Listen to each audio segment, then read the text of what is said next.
que el Evangelio de Cristo no es una religión, sino que es la buena noticia que ha llegado el reino de Dios. Aquí comienza tu programa Caminando por el Reino con Rodo Naurad. Bienvenidos a Caminando por el Reino. El sonido del nuevo pacto en Cristo. Anteriormente en Caminando por el Reino. Estamos conversando de lo que hace y dice la Iglesia. Y en el episodio anterior aprendimos lo siguiente. 1.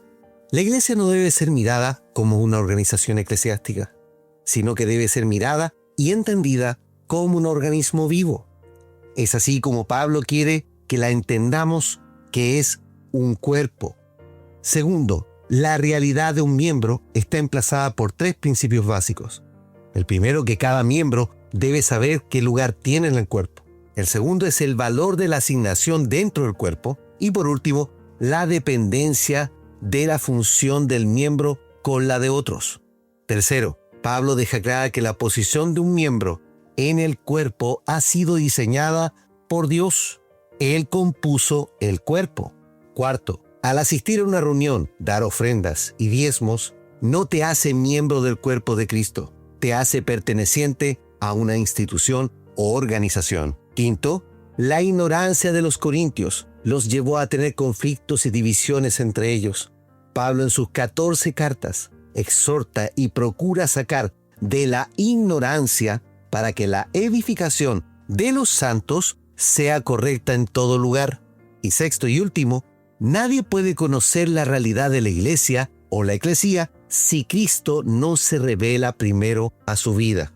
Este principio lo entendió Pablo. Por eso que al escuchar de Cristo, ¿por qué me persigues?, él entendió que estaba persiguiendo al propio Cristo. Amados en el Señor, este principio que nadie puede conocer la realidad de la iglesia si Cristo no se le revela su vida primero, es un principio crucial para entender qué es la iglesia y lo que hace la iglesia o dice la iglesia. A Pablo el Señor le dijo: Saulo, Saulo, ¿por qué me persigues? Y Pablo entendió que esos blasfemos y paganos del camino, según él, no eran cualquier cosa. El Señor le habla audiblemente y en hebreo para que no le quepa ninguna duda. Y a posterior le marca la misión: quiero que vayas en mi nombre a los gentiles. Pablo desde ese día entendió que la iglesia es Cristo, es la expresión visible de Él en el mundo. La iglesia, hermanos, no es cuestión del análisis de un teólogo o de un estudio. La iglesia es el resultado de la revelación de Cristo mismo. A Pablo le dijo: yo soy Jesús, a quien tú persigues. No le dijo: ¿por qué los persigues?, como hablando de ellos. Pablo en ese minuto se rinde al entender que nada de su conocimiento servía para la revelación que acababa de recibir. Por eso que con temor y temblor, Pablo se dedicó en los años venideros a edificar esa iglesia de la cual él sabe que es Cristo mismo. La principal falla de la iglesia hoy es no entender, hermanos, su propia naturaleza. Por ello que lo que tú sepas o entiendas de la iglesia, debes desecharlo como Pablo lo hizo para que Cristo se te revele. ¿Me van siguiendo la idea? El hombre adámico o el hombre natural va a discutir esto y va a tratar de opacar esta maravillosa revelación porque muchos están llenos de letra y creen saber algo. A raíz de esto, algunos queriendo discutir de lo que es la iglesia, van a decir: nosotros somos una iglesia de alabanza. Y van a justificar esto con alguna postura y con varios versículos diciendo, como por ejemplo, que Él nos creó para la alabanza de su gloria. Otros van a decir: somos una iglesia de fuego, y van a justificar esto también con otro tanto de versículos de la Escritura. Por otro lado, otros van a decir que son una iglesia de liberación porque combaten al enemigo en una guerra espiritual, justificando también esto, su postura, con otras tantas escrituras. Y por último, algunos podrían decir: somos una iglesia radical y fundamentalista, pues nuestra doctrina está firme y tal cual como la puso el fundador. Amados, cada uno de los líderes eclesiásticos va a tratar de definir lo que hace y dice la iglesia en base a sus propias interpretaciones de la Escritura. Por eso que tenemos un popurrí de denominaciones y sabores de iglesia para todos los gustos. Y en definitiva, cada uno de estos no entiende qué es la iglesia y menos lo que la iglesia debe hacer. Lamentablemente, esta situación se da que cuando encontramos a quienes opinan igual o convencemos a un grupo de estas posturas, formamos una congregación. La postura final resultante es decir, con orgullo, nosotros tenemos la verdad. Mis amados hermanos, ustedes no saben cuántos años yo escuché esta frase. Y esto es porque de manera reiterativa se afirmaba desde el púlpito, nosotros tenemos la verdad. Lo que inmediatamente deja al resto en el polo opuesto, es decir, el resto están en la mentira o en el error. El líder de la iglesia que yo crecí y otros pastores más decían esto constantemente. Nosotros tenemos la sana doctrina. Y es curiosa esa frase, ya que el mismo líder predijo que en 1988, cuando Israel cumpliese 40 años, el Señor vendría por su iglesia. Amados, ustedes hubieran visto lo santificada que estaba la congregación para mayo de ese año. Lo cierto es que el Señor no vino en esa fecha. Y hubo el natural desánimo y un desconcierto tremendo en la congregación a tal punto que toda la exterior santidad que tenía la tiraron a la basura. ¿Qué quiero ejemplificar con esto, hermanos? Que es peligroso cuando juzgamos estar en la verdad. Porque primero la revelación es progresiva y por otro lado, el Paracletos o el Espíritu Santo en nosotros es el que nos guía a toda verdad. Y por último, Pablo le recomienda esto a Timoteo. Ten cuidado de ti mismo y de la doctrina, persevera en ello, porque haciendo esto te salvarás tanto tú como los que te escuchan. Esto está en 1 Timoteo, capítulo 4, versículo 16. Pablo sabía que debemos perseverar en el cuidado de qué es lo que estamos enseñando. En lo personal, hermanos, me parece hoy muy arrogante y presuncioso decir, yo tengo la verdad. Porque lo único que te puedo afirmar es que estoy en Cristo y en el reino. El resto para mí ha sido un continuo descubrir, pero tengo claro que el Señor está revelando estas cosas en este tiempo porque es parte de su propósito. Y no solo a mí, sino a muchos fieles hombres y mujeres en toda Latinoamérica. Con mucha pena vi cómo se discriminaba a hermanos de otras congregaciones por no estar en la verdad.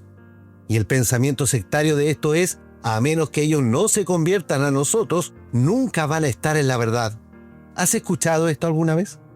Y referente a esto, está el registro de Marcos capítulo 9, y dice, Juan le dijo, Maestro, hemos visto a unos echando demonios en tu nombre, y se lo hemos prohibido, pues no andan con nosotros. Pero Jesús le dijo, no se los prohibáis, porque no hay nadie que haga un milagro en mi nombre y a la vez hablar mal de mí, porque el que no está contra nosotros está a favor de nosotros.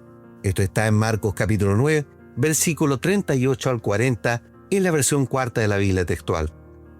Ahora bien, ¿por qué pasa esto? Por la sencilla razón es que las interpretaciones de un hombre, más el propósito de una organización religiosa, van a determinar siempre el curso de una congregación.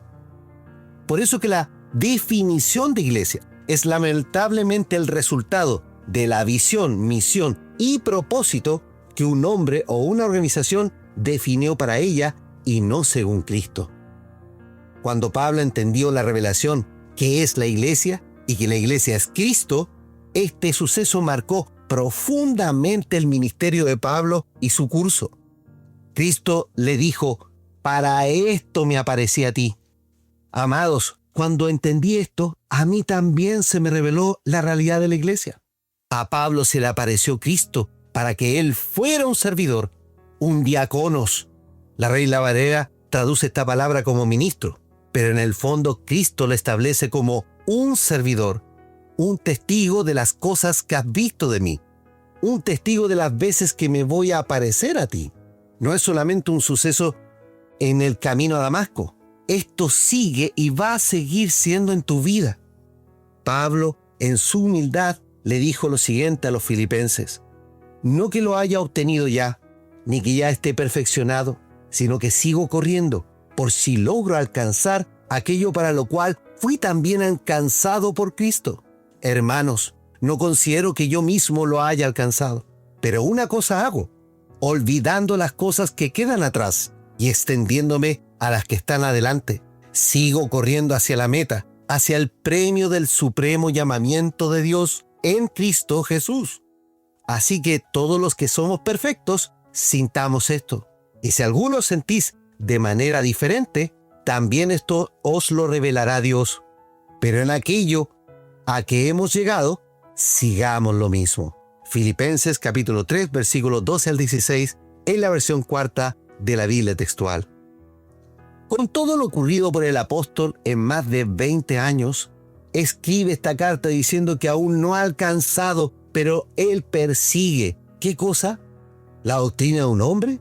¿La doctrina de un libro de cierto autor? ¿La postura de una organización religiosa?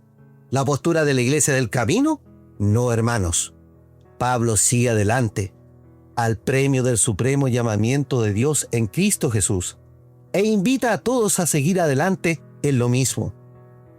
Lamentablemente, la arrogancia de los supuestos ministros, que con un pergamino de cierto instituto bíblico ya se sienten que no deben aprender más, como si el conocimiento recibido fuese suficiente. Y no quiero, hermanos, que piensen que estoy en contra de los seminarios e institutos bíblicos, para nada. Pero si yo aprendí esto por revelación de Jesucristo, la pregunta es, ¿por qué tú no? Pero siendo un cristiano de más de 50 años en el Señor, no estimé mi formación primaria como un tesoro que me impidiera aprender más del Señor. Es más, hoy estimo en poco tales enseñanzas por aprender más de aquel que me llamó antes de que este mundo fuese formado. Y es precisamente la misión a la que quiero conducirte, a buscar más de Cristo. Entonces, para entender lo que hace la iglesia y lo que ella debe decir, parte por entender la claridad del camino que estamos transitando y por hacer la legítima pregunta si estoy caminando realmente en Cristo o no. ¿Quién se ha detenido a preguntarle al Señor si lo que hace en la congregación está correcto o no? ¿Qué pastor o líder de una iglesia hoy día le pregunta al Señor si esa organización, si esa estructura que hoy día tiene, está validada por Dios? Pero muchos hoy van a las congregaciones por rutina, para ser entretenidos en vez de ser entendidos de la realidad de la iglesia, de Cristo y del propósito eterno en el nuevo pacto. Si nos paramos, hermanos, en los zapatos de Pablo, él estaba en lo correcto. Aquellas personas eran transgresoras del Dios que él decía defender. Con los parámetros de la ley de Moisés, Pablo estaba en lo correcto, pero la ignorancia del fariseo Saulo de Tarso, de no ver a quién perseguía, lo hizo cometer delitos y faltas que él mismo confesó en más de una oportunidad. ¿Qué quiero decir con esto, hermanos? Que tu grado de conocimiento podría tenerte en una ceguera religiosa sin poder ver la realidad de Cristo y, lo que es peor, cometiendo faltas delante del Señor en quien dices creer. Mis amados, Saulo quería defender al gran yo soy, a Jehová, pero se le apareció Cristo. No se le apareció la segunda persona de la Trinidad, por si acaso. Vuelvo a repetir algo importante y quiero que lo entiendan bien. Ni Pedro, ni Juan, Santiago, ni siquiera los 11, y menos Pablo, tuvieron problemas con entender al único Dios verdadero y su multiforme sabiduría con sus roles. El concepto de la Trinidad apareció 300 años después para tratar de explicar de una manera burda el misterio de la piedad, pero no es un concepto que esté escrito como tal en las Escrituras. Saulo, cuando escuchó "Yo soy Jesús" en hebreo, escuchó y entendió que el que hablaba con él era el gran yo soy, Yahvé, o Jehová de los ejércitos, el Dios de Israel. ¿Te logras imaginar, hermano, la impresión de Saulo? Él entendió varias cosas. Yahvé, el gran yo soy, es Jesús. Además, la expresión visible de ellos era el cuerpo de Cristo. ¡Qué impresionante, hermanos! El impacto de esa revelación echa de lado tus planes, tus creencias. Por eso no tienes por qué creerme a mí. Pide en esta hora al Señor que se te revele Cristo y comenzarás a entender el plan del Señor y tu participación dentro de ese plan. El Señor le dice a Pablo, pero levántate y ponte sobre tus pies, porque me aparecí a ti precisamente para designarte servidor y testigo. Note la designación del Señor, servidor y testigo. Y no solo de las cosas que viste de mí, sino de aquellas que me apareceré a ti para librarte del pueblo y de los gentiles, a quienes yo te envío, a fin de que abra sus ojos para que vuelvan de la tiniebla a la luz y de la potestad de Satanás a Dios, para que reciban liberación de pecados y herencia entre los santificados por la fe en mí. Hechos capítulo 27. Si lees con detención todo lo que dice acá, primero dice que se le apareció en ese instante y luego le dice que se le seguirá apareciendo para que él abra los ojos de los gentiles, se vuelvan de las tinieblas a la luz, reciban liberación de los pecados y tomen herencia. Por esto que Pablo tiene la siguiente expresión en Corintios y dice, lo que recibí del Señor. Esto está en 1 Corintios capítulo 11. Él no transmitió las enseñanzas de Gamaliel. Pablo enseña lo que recibió de Cristo. ¿Me vas entendiendo? En Pablo no hay una interpretación personal de los planos de Dios y su diseño. No hay un pensamiento ajeno a la voluntad del Señor.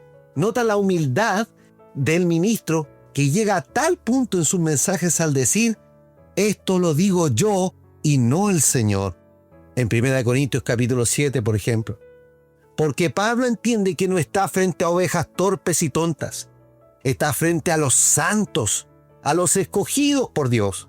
Por ende, la iglesia debe hacer y decir lo que recibe por revelación de Dios y no el antojo de un pastor. ¡Qué tremendo, hermanos! A Pablo no se le aparece algo místico.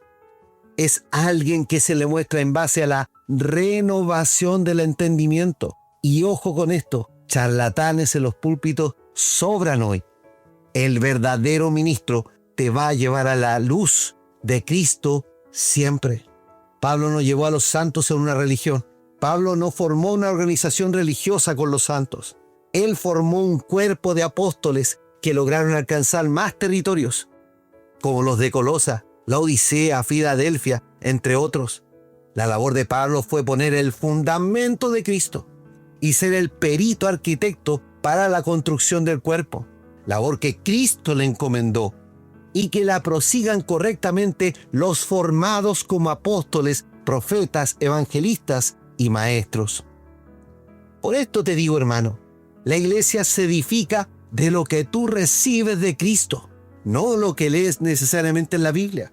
Pablo no toma la Torá para edificar a la iglesia. Cuando se defiende ante el rey Agripa, él dice lo que desde Moisés hablaron de Cristo, de la profecía cumplida. Todo lo demás es palabra de Dios, inspirada por el Espíritu Santo, que con autoridad fue la dirección no solo a los que escucharon frente a Agripa, sino en todo lugar. Con tristeza, hermanos, digo que hoy no hay temor ni reverencia en los ministros, pues no se dan cuenta que tenemos el privilegio de ser parte de la edificación del cuerpo de Cristo.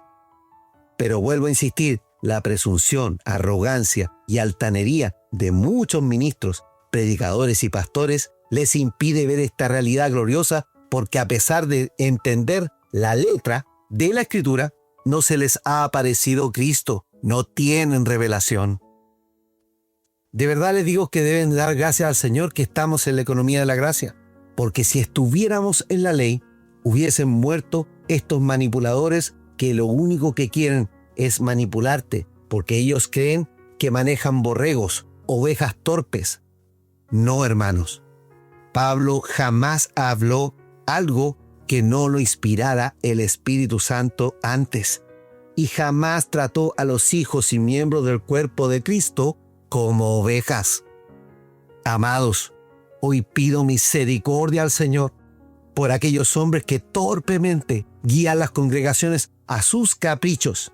Pido misericordia por los santos, quienes se han comportado como torpes ovejas, dejándose embaucar. El Señor no nos trata como ovejas, nos trata como hijos. Pero los hijos, lamentablemente, son infantiles y su infantilismo les impide crecer. Por eso que la Escritura en Gálatas dice que el heredero infantil es igual que un esclavo. Y estos herederos infantiles son incapaces de dimensionar hoy las inescrutables riquezas de la gracia del Señor. Oremos al Señor. Amado Dios, gracias te damos porque hoy día tenemos un activo importante que es tu revelación. Gracias, Señor, porque entendemos que esto no nace de nuestros propios antojos, que ni este estudio, ni este episodio, ni este podcast es en base a interpretaciones humanas. Hoy día estamos transmitiendo lo que la palabra del Señor está mandando. Y el Señor nos está obligando, nos está persuadiendo, nos está llevando a sacar el modelo antiguo. Porque hoy día, lamentablemente, tenemos un modelo que ha corrompido el plan del Señor. Un modelo que está sustentado en interpretaciones y visiones humanas. Una organización que no es orgánica, es todo lo contrario. Ten misericordia, Señor, de los líderes que hoy día persisten en esto y que de seguro van a seguir persistiendo en esto, porque no va a faltar el que va en esta hora a decir en contra de este mensaje algo. Pero no importa, Señor, seguiremos adelante, seguiremos insistiendo en algo que es importante delante de tu presencia, que tú viniste a entregar un modelo orgánico, que los que somos llamados somos los santos, escogidos por Dios para pertenecernos unos a otros. Y doy gloria a ti, Señor, porque tú eres quien nos guía, tú eres el que nos da fuerza y energía para seguir adelante. Ayuda a tus hijos que están escuchando a entender esta gloriosa revelación. Tú eres, Señor, la iglesia. Nosotros somos tu cuerpo y debemos hablar lo que la riqueza del Espíritu en nuestras vidas quiere comunicar a este mundo. Permítenos, Señor, ser humildes miembros de tu cuerpo. Que podamos, Señor, recibir esa gloriosa revelación a nuestras vidas para que hablemos con libertad acerca del glorioso evangelio del reino a quienes hoy día lo necesitan. Danos, Señor, inteligencia. Danos en esta hora la energía de tu Espíritu Santo para transmitir este mensaje a quien lo necesita. Y ayuda a mis hermanos a divulgar este mensaje en todos los que necesitan escuchar esta gloriosa verdad, que ya es tiempo de levantarnos y sacar el viejo modelo para seguir a Cristo y ser la expresión de Cristo visiblemente en este mundo. Todo esto te lo pido en tu santo nombre, Jesucristo. Amén y amén. Amados, los invito a sintonizar en nuestro siguiente episodio. Vamos a seguir conversando de lo que hace y dice la iglesia y, por supuesto, a caminar por el reino. Amado, súmate a la familia de Caminando por el Reino y comparte el mensaje por tus redes sociales. Caminando por el Reino está en Facebook e Instagram. Escucha nuestros episodios por YouTube y Spotify, la red musical más grande del mundo, y transforma tu vida en el nuevo pacto en Cristo. Caminando por el Reino es una herramienta de formación para los santos en Cristo, en donde quiera que estén, para que juntos lleguemos a la estatura de Cristo. Somos un medio gratuito sostenido por los santos en el Señor y para la obra del ministerio de la cual queremos que seas partícipe y llegues a ser un ministro competente del nuevo pacto. Que la gracia y la paz de Cristo sean en tu vida. A ti atribuimos la gloria, a ti atribuimos la honra, a ti atribuimos poder y majestad. Santo es el Señor. A ti atribuimos